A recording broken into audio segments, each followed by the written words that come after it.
The intersection between digital technology and societal change has always fascinated me, and the speed of change at which the internet has delivered this was phenomenal.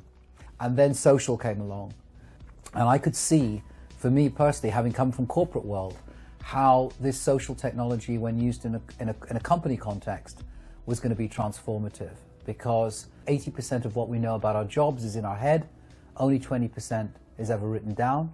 I know this both emotionally and intellectually and from first-hand experience, and therefore any technology that's going to find ways to get people to release the knowledge that they have and they've accumulated over the years in the company and share that is going to be extremely powerful and extremely valuable to an organization.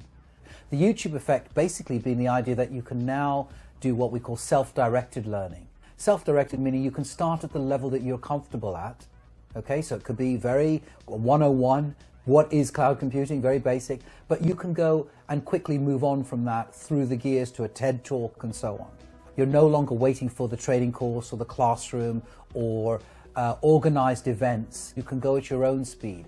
The Netflix effect, which is a kind of complementary piece to that, is what I call the fact that, we now have phenomena where you can watch an entire series, if you're so inclined, over 3 days non-stop, what they call marathoning.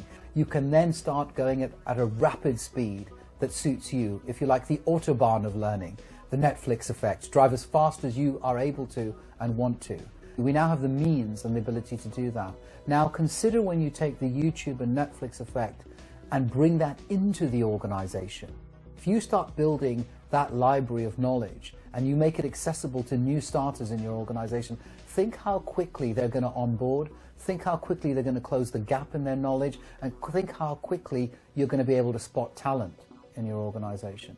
And so I think there's a great opportunity on hand, and this is why I believe as well, by the way, profoundly, that social KM is going to have a greater impact on companies than the internet has had on consumers. Now that's a huge and a bold statement, and I can see people raising their eyes at that, but I'm very happy to defend it, and that's very much what I do in my courses and my consultancy.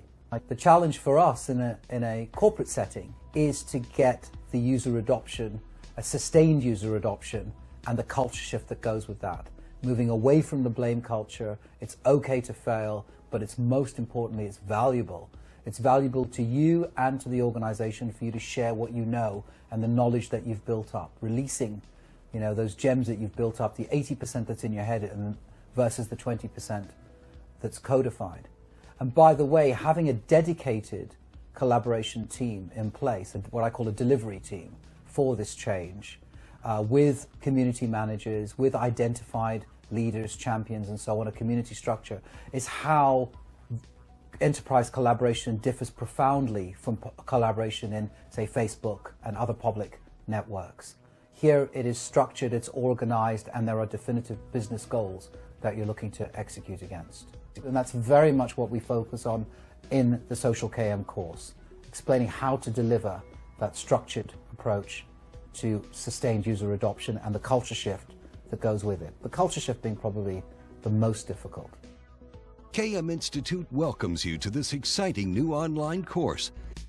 You'll be able to join in on a recent Social KM Masterclass, a class taught in London and delivered by KMI faculty member and Social KM consultant, Rooven Pakkiri.